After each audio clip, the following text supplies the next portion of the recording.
What's going on YouTube? It's your man Too Smooth here on the NBE Gaming channel, and boy did Rockstar drop a bomb on us today.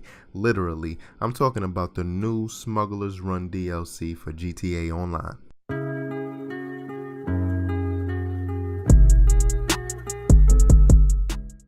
Now listen, let's get right into things. I'm going to give you guys a brief overview and beginner's guide on how to get started with this new content. Now, first things first, this DLC is pretty much focused on aerial vehicles, so in order to get started, you're going to need an aircraft hangar. Now, much like gun running, CEOs, MCs, VIPs all have access to get started. Now, if you want to purchase your hangar, you're going to have to go to the web browser on your mobile phone and purchase it there. And like the bunkers and gun running, the hangars are located in the Maze Bank foreclosure section. So there's a total of 5 hangars that you can choose from. There are 3 in the military base in Fort Zancudo and 2 located in Los Santos International Airport. Now the base prices for these hangars range anywhere from 1.2 million and go all the way up to 3.6 million, which is pretty expensive, and like I said before, that's just a base price. So with the least expensive ones being in LSIA, I chose to go with one of the 2 options there for now. Not only are they reasonably priced, but that area is more open, it's less populated, and has more space to maneuver. And I'm pretty much gonna bet that a lot of people are gonna want the more expensive options in Fort Zancudo. Some people are gonna want access to that area, and you'll be able to avoid a wanted level to some extent.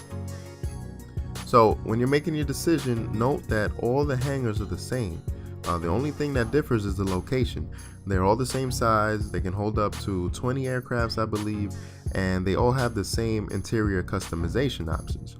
So speaking of customization, you can see here everything that you're able to change inside, such as the hangar style, the lighting, floor graphics, office furniture, living quarters, and a workshop to upgrade your aircrafts.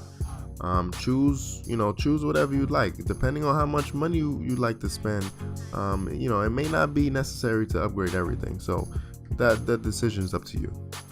So once you finalize your purchase, you're going to make your way over to the hangar. You're going to step into the blue entrance marker, and you'll go into a cutscene where you're going to interact with Ron, which you've probably met before if you've been playing GTA Online for a while. He's going to be your go-to guy for this business. You're also going to meet Charlie, who's the in-house mechanic and seems to be like a pretty cool dude.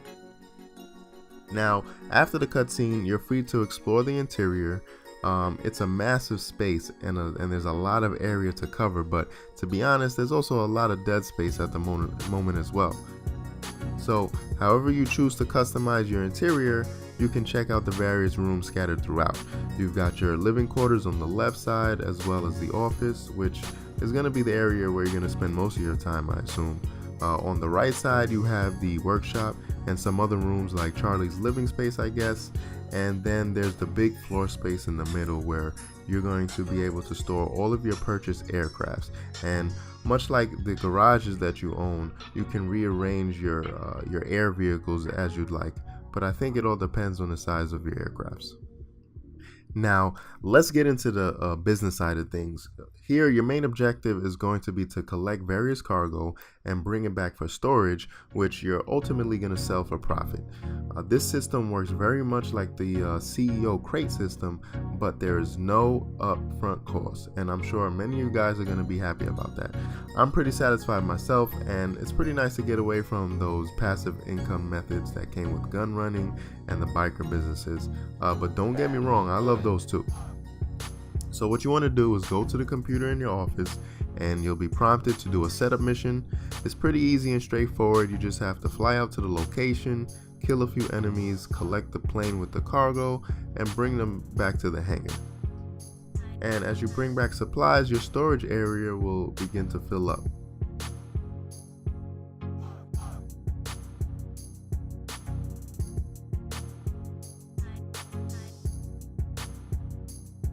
Now let's go back to the computer and see how the new system works.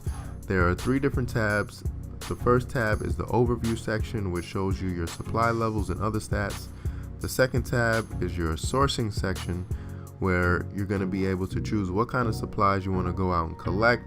And the third tab is the sell section, which is pretty self-explanatory, but we'll touch on it again later. So I did a few sourcing missions to kind of get a feel for things, and let me tell you, they aren't that easy. Some of them were not easy at all. For most of them, you'll be provided with one of the many new aircrafts that come with the DLC, and if you've never flown them before, these missions can be very difficult. There's definitely a learning curve when it comes to flying these planes, and you will need some practice before these missions get any easier.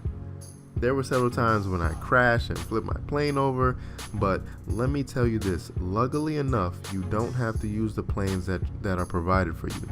You can easily spawn in a buzzard from your interaction menu if you're a CEO, and I'm sure most of you are masters at flying the buzzard by now, so this might be the better option. But be aware, I noticed that in some missions where you have to destroy vehicles or campsites or whatever have you, you're unable to lock on with the homing missiles. So you're gonna have to aim and shoot manually, which may be difficult for some, but it's really not too much of a problem. So each sourcing mission will only get you +1 cargo on whatever item you decide to go after. Now that seems to be kind of slow and tedious, but I imagine if you have a group of associates, you'll be able to collect more than 1 crate per mission. But honestly, I haven't been able to test this out yet because I've been playing solo. Lastly, I decided to sell some of the collected cargo to kind of get a feel for that. Since I only had $60,000 worth of merchandise, I didn't expect it to be that difficult, but check this out. When I went to go sell cargo, a message popped up saying that you'd receive a bonus if you sold individual cargo instead of a collection of different kinds. So that's something interesting.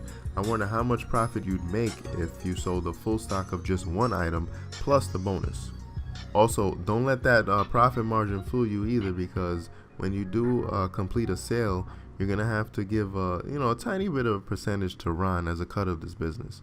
So I was pretty surprised to see that, because that's the first time that that's been introduced. But all in all, the sell mission wasn't bad at all. As you can see, I had 20 minutes to deliver 6 cargo drop-offs using 3 of the new Nagasaki Havoc helicopters. Man, that little thing could get into some tight spaces. And I don't know what it is, but I feel like I'm a giant mosquito flying in this thing. But nonetheless, it's a pretty handy chopper, and I'm definitely going to purchase one for myself. Definitely recommended, and gets my stamp of approval. So guys, the last thing I want to touch on is all of the new aircrafts. Not specifically and not into detail, but it's pretty much like the other DLCs. There are 2 prices for each, the buy now price and then the trade price. And of course, the trade price is much lower. And if you're looking to purchase any of these, I'd definitely go for that lower price. And the way you get that is by doing multiple cargo sourcing missions. I don't know the exact numbers right now, but for every certain amount you do, you will unlock the trade price for a specific air vehicle. So that about wraps it up for this video. I hope it was informative and gave you enough insight and information to help you in this new Smugglers Run business venture. If you'd enjoyed it, please do me a favor and beat up that like button down below.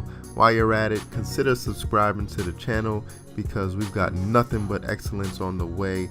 Also, follow us on Instagram and Twitter. The links to those pages are going to be down in the description below. If you want to be notified next time a video is uploaded, then hit the notification bell as well. Thank you guys for your time, and I'll see you in the next one. Stay excellent. Peace.